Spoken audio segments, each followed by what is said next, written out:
Okay, so today is the last day for the chickens in the chicken train. For now, I'm moving them up to the last permanent run that I have, so I'll show you how I move them to there. Now, I've shown this in a previous video, but this will be probably the last time I use a permanent run ever, so I wanted to document it. They've been in here for about 2 weeks now. So far, so good. It's worked really well. That's probably longer than I would have wanted to keep them into there, but I had to time it this way for some other things that were happening in real life, not chicken life. So that's why I'm doing that. So chickens are out of here. I'll show you what this ground looks like after having chickens on it for 2 weeks, and I'll show you how I move them to that upper run, the last of the permanent runs.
Here we are, the chickens are now moved to the last of the permanent runs, the last of its generation.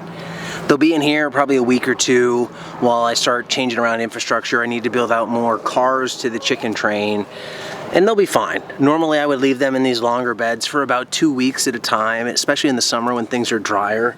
I'll leave them in there when I can't rotate them around as much and when I have less beds because other beds have veg in them.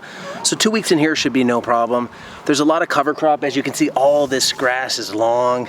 It's longer than I would want, but we've gotten so much rain lately, I just had to go with it. And it's early in the morning. I didn't want to fire up a string trimmer and start string trimming that down when everybody's sleeping. So I just left it long, let them go to work.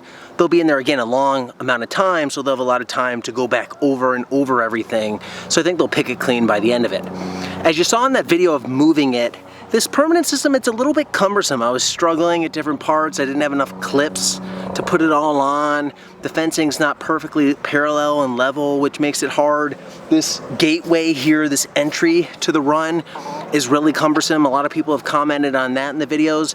That's something I have to fix. You know, one idea was to just attach a permanent one to the end of the chicken train, and I might go down that route and then just add an extension on based upon getting it to the main run. So I like that because right now this is a pain in the butt to attach. It takes probably 3 or 4 minutes just to attach the front.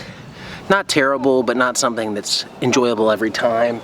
The other issues are that, you know, this fencing, as you can see, there's no paths, permanent paths in between it. So when you saw in the video, I'm stepping on one other crop to get access to this run. So I'm wasting some of the crop myself by compressing it and compacting it to the ground.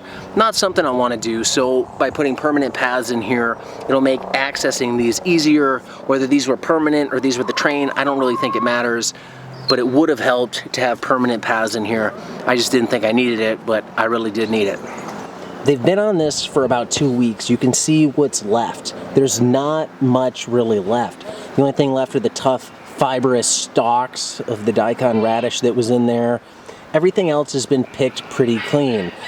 You know, they don't scratch up, tear up too much. There's some potting along the edges back there, but no huge pits. Overall, you know, they got most of what was in here, and that's one thing I like about having them in this run is they really clean it out, weeds and all.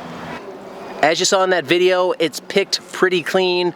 Overall, so far so good. I like the train. Like I said, this is going to be the permanent solution, but for now, they're in the permanent run, the last one. Then it's going to be all chicken train here on out. So probably within about 2 weeks, I'll have just the chicken train. I'll hopefully have this fencing out. I'm not quite sure when that'll be out, but I got to try and fit it in around the kids and everything. Thanks for watching this one. I hope you enjoyed it. Stay tuned for the next one. Until next time, be nice, be thankful, and do the work.